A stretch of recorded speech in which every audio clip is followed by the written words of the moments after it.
Welcome to Hannah's Corner, the monthly live stream featuring groundbreaking artists and women of the music industry of all ages and locations. Today is very special because we have an artist from my home state of Michigan, not too far away from me, from Commerce, Michigan, who has already made quite success for herself early on in her career and made some great strides so far. We're really grateful to have Aspen on Hannah's Corner. She is a multi-instrumentalist, a singer-songwriter who spans several genres, including folk, pop, alternative, and Americana. Two songs from her latest album, Love Each Other Right, received finalist placements in two prominent songwriting competitions. Her song Georgia Boy was one of 5 nominees in the Independent Music Awards Alternative Country Best Song category. And additionally, her song Delicate Butterfly was a semi-finalist in the International Songwriting Competition Teen category. Aspen was also awarded a scholarship to attend the Singer-Songwriter program at the famed Interlochen Arts Academy. All this, and she's just 16. Aspen, thank you so much for being on Hannah's Corner with us tonight. Thank you so much, Hannah, for building me up and having me here. This is Of great. course. That was it's all truth. I do not exaggerate in any way, shape, or form. Dan Lauterbert says hi, Aspen. Hi, Dan. Thanks so much for Hi. being in. The way I discovered your music and you as an artist was through the CD Baby accelerator program that Simon Tam was hosting through Facebook. I saw you on there and was really just impressed with all that you've accomplished already so far, so early on in your career, and also just your involvement with CD Baby as a brand. And apparently they chose you to be part of a very special accelerator program, which I think involves some promotion and some help from them and free CDs, free Yeah. promo. Maybe just talk a little bit about how that came to be. Yeah, so my dad and I love listening to CD Baby's podcasts. And my first album, I went through CD Baby to distribute. So we already were familiar with them. And we got an email and it said, "Oh, we are doing this DIY accelerator program. Click here to sign up." And my dad and I were like, "Oh, well, why don't we try it?" And we just didn't really expect anything to happen or come out of it. And they're like, "Oh, you're one of 3 to be selected." And Simon Tam, who was doing this program, has helped us so much. We would do weekly conference calls. He just helped me so much with just figuring out where I want to be and my goals. Tell us a little bit about how you got into music in the first place, what your journey has been like. Well, from a young age, I always loved theater and musical theater. And so I would perform a lot on stage. I was also a dancer. So I just loved being on the stage, and not really just because of all the attention and everyone has their eyes on me, but because I just liked seeing the people's faces in the audience and entertaining them Yeah. and making them feel good. And that's where I really fell in love with entertainment. And then one Christmas, I got a ukulele and I started busking at art fairs. And I saved up enough money to buy a guitar. And it went on from there. And I just started writing music. Some people journal or do a diary or paint. And that was kind of my therapy and way to get all my feelings out onto a sheet of paper or into a song. Hi, my name is Aspen Jacobsen, and I'm a 15-year-old singer-songwriter from Michigan. It's an open door, but if this door is just another gash. I've been using the Fishman Loudbox Mini ever since I started performing. It's so helpful for me because it's small but mighty, just like me. It has 2 channels, one for my mic and then another one for any acoustic instrument that I want to play. I'll raise the white flag to be with you. I use it for coffee shop gigs, busking, or even just jamming with friends. I'm a multi-instrumentalist, so this amp works perfect with ukulele, guitar, mandolin. I'm learning fiddle right now on it. If you play acoustic instruments like me, then this is the amp for you. Don't go. So Thank what's a you. little bit about how that came to be? Did you approach them? Did you call them up and say, "Hey, I think I'd be a great fit for you"? Did you email them? How did that come to be? Yeah, I emailed them. So I first made a list of all the companies and brands that I loved. And I mean, I've had a Fishbin Lab Box Mini ever since I started performing, like I said in the video. And same with Shub Capos and the reunion gigs bag. From there, I went on their websites and I saw that they had emails, and I just reached out to them. I said, "Hey, I may be looking for a partnership." And from there, we kind of just talked and worked things out. And then they gave me these amazing opportunities. So, And they clearly see you as definitely the future and someone who's bold enough to and unafraid enough to reach out, which can be so often a stumbling block for a lot of older artists as they feel like they have qualms like, am I big enough yet? Am I, what if they say no? Or, mhm. and they start to fear and worry. And that's what I really admire about you, is that you just went for it. And Right. I started talking to Simon about it, and he's like, "Well, you should really try." And he started building me up, and he's like, "Well, this is how you could say that you could help them." And I was like, "Huh, yeah, I could." And so Yeah. I just reached out from there. Why not? Right. Definitely, Mhm. definitely. Well, that's awesome. Good for you. And here's to several, many more endorsements coming your way. I certainly hope, especially being a woman in the music industry. We have Mhm. about 5% of the industry from all angles. And you being a singer-songwriter, and not purely a vocalist. Not that there's anything wrong with that, but you are multi-talented. So I think brands probably see that and recognize that. What are some of the biggest challenges you think artists right now are facing, and how can we overcome them? Well, the pandemic. Yes, Because definitely that. I mean, I think also some good things have come out of it, and we're reaching more people and live streaming, and maybe this wouldn't even happen, this connection, if Right. the pandemic didn't happen.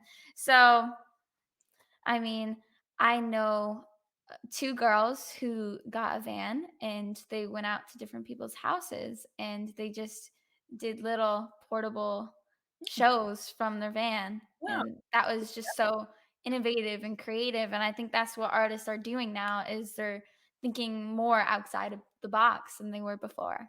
So definitely. that's Yeah, good. and traditionally with the labels, back in when I was when I was your age, I think there was still hope that labels kind of swept young artists up, and there was this romanticism with like they made the artist and Hmm. they were set, right? It was just like once you were there, you're set. Whereas now, with the indie tradition of, indie labels and being your own artist and owning your masters, there's a lot more focus on and weight on our shoulders to kind of do everything, but also be in control of our work. What are your thoughts on that? Are you a proud indie artist? Or are you kind of hoping to still maybe get signed? And it's okay, you can be honest. There's no judgment either way. I'm proud of being on my own. I mean, Good. I have help from my parents, which I'm very, very thankful for, and my mentors like Bruce Ling and Joel Jack. And I think I'm fine where I'm at right now. But I mean, if a record deal comes up, I may take it. But I think it's great being an independent artist, and I have a lot of respect for people like that. Yeah. And also another thing that I know a lot of artists struggle with, and I struggle with it too, is marketing. And a lot of people have the creative aspect down and the personality, connecting with fans, social media, but marketing and really trying to get yourself out there is really difficult because it just seems like work and business Hmm. and a lot of time. So. Yeah. Now, is that something that they teach you or work with you at Interlochen? More the business side of music? They do, but since I am just starting out there, I'm usually just doing more creative classes and learning formats, and so not yet, but I will be soon. Yeah, that's definitely been a trend. I've noticed that more and more colleges and high schools even are starting to prep, students of this industry for what they rightfully should know, even though it's quickly and rapidly evolving. Yeah. It just seems like there's a lot of different pathways artists can take to really quote unquote make it now, which I guess is something positive, right? I mean, it's no longer a straight line. It's kind of zigzag. So Yeah. yeah.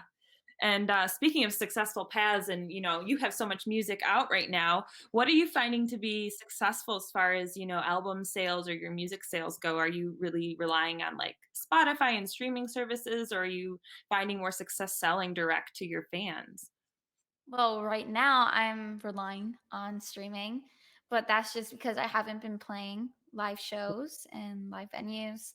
But before, especially in the summer when I was doing a lot of music festivals, especially folk kind of area or country, a lot of people want to support you when they see you and they want to bring something home that's there. So CD sales is what I was relying on before.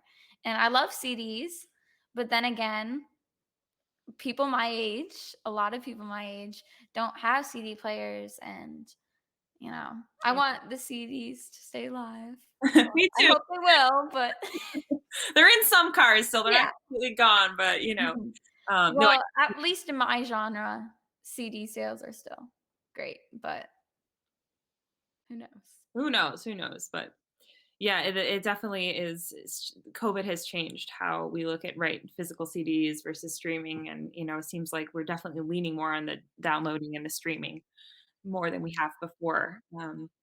But are you having lots of luck with streaming, or are you finding better luck with like live streaming? Um, Mostly streaming, and I've done a few like promotions with different playlists out there and just trying to get on as many playlists as possible because that's really mostly where I get my streams. On playlists, okay, like Spotify Mhm. and Apple mainly. Mhm. Yeah. Good, that's great. That's Mhm. great. But it's not that much, especially where I am at in my career. I'm not really getting that much from Well, it's streaming. hard. But I'm okay with that. Well, everybody seems like a somebody in this time because it's pretty easy to get music out there. So the market is very much flooded. So I give an artist credit who is on those platforms and doing well. It's got to be challenging. So great. I just wondered if you can share a little bit about how the pandemic maybe has changed your approach to music. Have you been writing more? We touched on this before we went live, but how has it impacted maybe your relation to your craft? I've just definitely been thinking a lot more about just life and especially going away to school and being in a pandemic where you can't really connect with people and see other people and hang out with other people. It's it's been weird how much I've been relying on other people's stories through my music. And so this time I've been mostly writing about myself and my own personal life. And before I was just exploring how to write a story from another person's perspective. And now it's just kind of just me and my thoughts. I like it. It's okay. More time to write, which is Mhm. always seems like in quote unquote normal times I always found it so challenging to find time to write. We're in between like prepping for shows, right, and rehearsals. And hi Carlos, keep pushing, he says, and he says QR codes for downloads. That would be a good idea for your live show. Yeah. Now, yeah, is that something you thought about? Live show? I've never really thought about that. I've done them in-person concerts, but that would be nice to have kind of a digital QR code. Mhm. Yeah. Keep pushing. Yes. Thank you, Carlos. Good to see you. Good to see you. So Yeah. why don't we hear a little bit of some new music? I understand this is a song that is not yet released, so you're maybe going to give a sneak peek. Yeah. All right. And what's the name of the song? It is called The Hudson.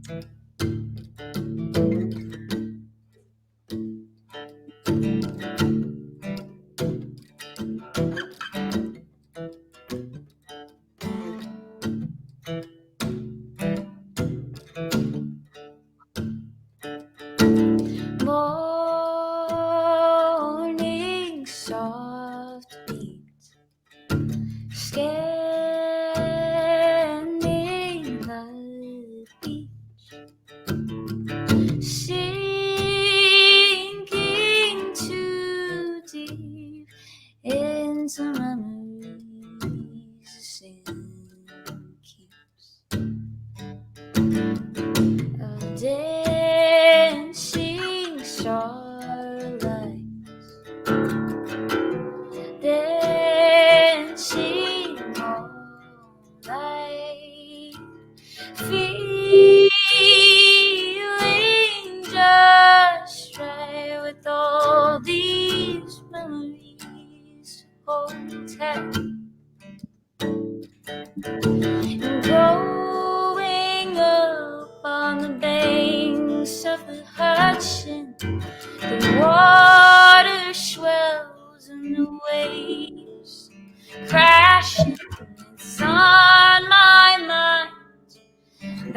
cosmic light. I wonder on a boat left to wander. Will I sail back sometime?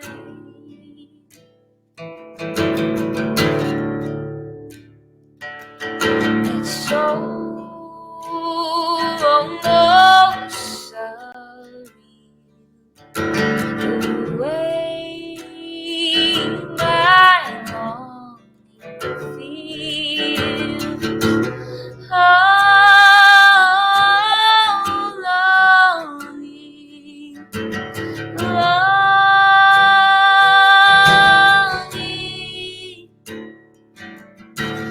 growing up on the banks of the Hudson.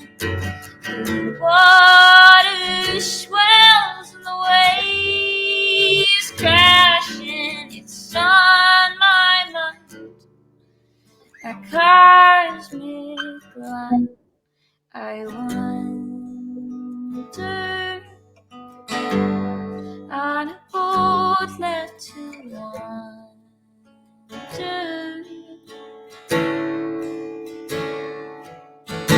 I wonder on a boat left to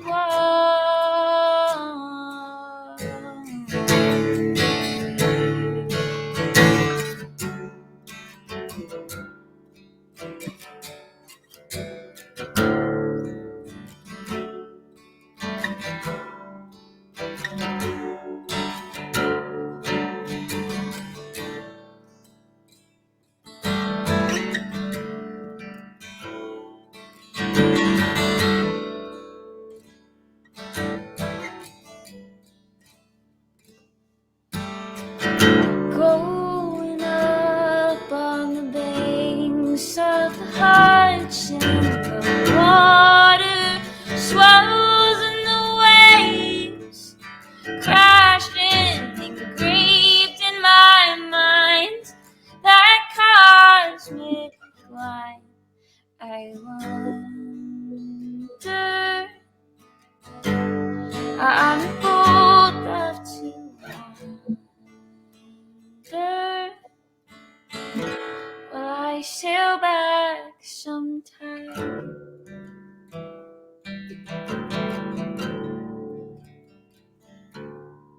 So beautiful. Oh my goodness. And so you're thinking it isn't released, but you were saying sometime in like summer? Yeah, I'm still trying to figure out which songs that I've most recently written over quarantine I'm going to release, but that may be one of them. And it's gonna be, oh, hi mom. Oh, It's gonna be sometime in the summer, hopefully. But I don't know. well, it's absolutely beautiful, and I am so looking forward to as many of you probably watching our to your latest music, latest releases, and beautiful compositions. Please keep writing. We need beautiful music like the music you write. So Thank you. yeah, Please keep writing to you too. thanks. And I like that we're different genres, but we have a lot in common in that I think we Mhm. have the same goal with music. We really want to touch people and move people to a Yeah. place, which is so needed right now. To any sort of positive distraction or something to lift Escape. your spirits. Yeah. You're getting a lot of applauso all around. Thank you. Wonderful. Oh, and what mic are you using? Have you hit up? Is that Sennheiser? I don't know what kind of mic that is. Oh, it's a Scarlet. I got it for school. Oh, is that the Scarlett 2i2? Because I got my 2i2 and I didn't get the condenser that went with it. I should have. Is that the one that came with the kit? I got a Focusrite. That's third gen or second gen? Well, just want to thank you for spending some time with me on hanging out in Hannah's corner this lovely Friday evening, and best of luck to you as you continuing your schooling and writing. And yeah, I hope next time we talk, hopefully it'll be a slightly better time for everybody. And I hope you and your family take really good care. Thank you. And for those of you tuning in, this will be shared, and I'll be passing it off to Aspen and sharing it on Instagram, kind of a highlight reel after. So thank you for tuning in, those of you who joined. And thanks again, Aspen. And Thank let's you keep in so touch. much. Okay. All right, bye. Have a good night. Bye.